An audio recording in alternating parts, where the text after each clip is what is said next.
Merry Meet Annie here. The reflection for today came from a yoga session last year. I was struggling with a pose. I just couldn't deepen it. I was feeling pain, which is so not the point of yoga. My instructor told me I needed to soften, to imagine my body softening with each exhale. And just relaxing the muscles and the mind. And a few exhales later, ta-da! I was in the pose, to the depth of the pose, and comfortable. Of course, I then came home and Googled the heck out of softening into yoga poses to explore it further for myself. I found a quote that someone shared from their yoga teacher. And the quote was, "Soften. Soften your body. Soften your face. Soften your mind. Soften your stories. Soften your expectations." The more I read, the more softening sounded like yet another form of perhaps surrender, and I'm still considering that is so. But I found a difference that has inspired me to take on the practice of softening as a spiritual practice. If we imagine our life is outlined by a box, and we've filled that box to the point of expansion of ourselves against all of its size, we tend to make ourselves bigger and bigger in our lives, don't we? We get to the edge and we're pushing and we're pushing. Can't go any further. And then we stop pushing. We let go. We soften, we draw back into ourselves just a little bit. And we create even the tiniest of spaces between us and what was limiting us. We're no longer confined, even though living within the same space. We've changed our entire relationship to the space that surrounds us. In my wanderings through the net, I saw the same phrase on many yoga sites, and it was soften your edges.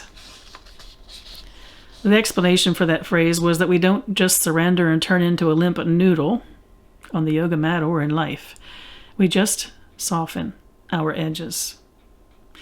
It's what makes us fit more comfortably into the box, in my analogy from before. Same life, just a difference in how we choose to fit in it. This insight would have really helped if I had tied it into yesterday's reflection on capacity and fullness. In the end, none of us should choose to be filled to absolute capacity. We always need to allow for softness. I think I got this, really got this, after I'd been wandering the web and settled down to then do some yoga, which ended in the position of Savasana, as it always does for me. This position is the one where you're just spread-eagled on the floor, totally relaxed, just being. And then when I added this soften your edges that was part of practices I had been reading about, that was my light bulb moment. Thank you, Season of Water, for encouraging me to explore your softest aspects. This softness thing, it's all about the float at the yogic and mundane level. It's another experience of just being, yes, but a one in which we are conscious about the way we are being. The way we choose to pull back just a little bit and to soften our edges. I saw something else along that net journey that made me smile. Someone encouraged that in the moments of our life when we are so not soft, or when we find ourselves beginning to tense, to think, soft belly, soft eyes. Soft belly, soft eyes. I thought that was kind of goofy until the next time I was in a situation that started to tense me up. For some reason I thought it was a silly phrase came to mind, and darn, it worked. Soft belly, soft eyes. It seems it's just about impossible to be physically tense with a softened belly and eyes that don't widen or squint, and instead are what I've been thinking of as quiet eyes. Don't laugh unless you try it, or laugh and then try it. I've since discovered that soft belly is a practice, and so is soft eyes. What we learn on the internet. I've even found power in the word soften. In meditation, when unwanted thoughts comes my way, I've always said to them, not now, is my way of putting them aside. I found that saying to myself, when unwanted thoughts appeared, soften, created space in my box to feel the distractions less. I still say not now, but the not now is not as abrupt as it used to be. I think to myself, soften. Maybe I'm thinking soft belly, soft eyes. And now I don't say not now. I say not now.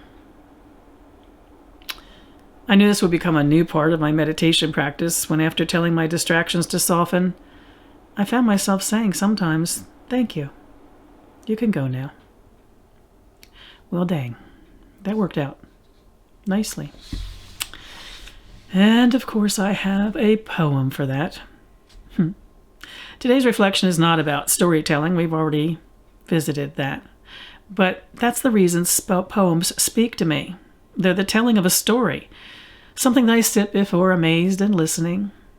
This story, this poem, is from another favorite poet of mine, Dana Faulds. You can find her stuff all over the internet. And it's called Walk Slowly. It only takes a reminder to breathe, a moment to be still, and just like that, something in me settles, softens, makes space for imperfection. The harsh voice of judgment drops to a whisper, and I remember again that life isn't a relay race, that we will all cross the finish line. That waking up to life is what we were born for. As many times as I forget, catch myself charging forward without even knowing where I'm going, that many times I can make the choice to stop, to breathe and be, and walk slowly into the mystery. From that, I've added this year to my reflections on the day. Annie, soften, make space for imperfection. Thank you, Dana. What about you? How can you soften to give yourself more space in life? I wish you all mirth and reverence in the season of Samhain.